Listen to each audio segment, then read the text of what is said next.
Arete, senta aí, por favor. Tá, eu também tô com a fita lá na mesa, vamos lá. Vai, Júlio. Isso aí. É nós na fita, mano.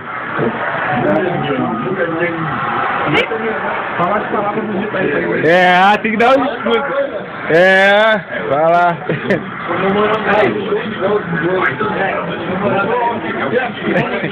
Tem que fazer isso. Faz bolinha. Felizmente, ele tá de velho. Léo, tem que jogar pra rabura dentro da bola.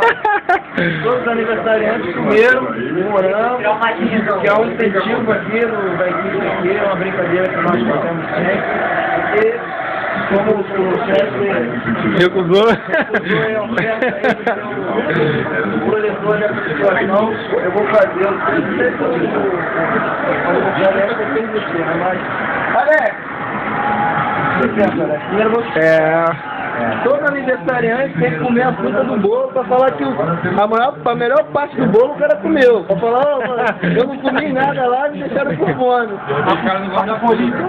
Não, folhinha é só uma parte, tá limpinho.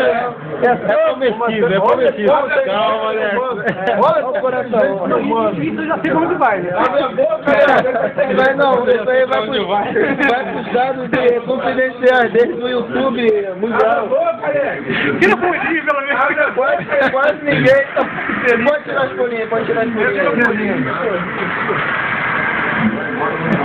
Não, uma folhinha que é o mais gostoso e digestivo. Peraí, deixa eu cortar aqui. Aniversário do Marcos fazer um bolo de folha.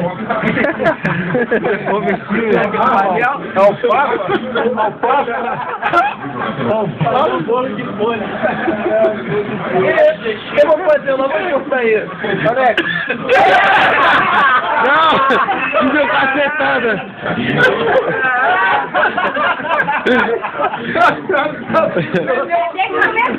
Fica nervoso não, Júlio! Calma, Júlio! Respira! Tá aí, Alex!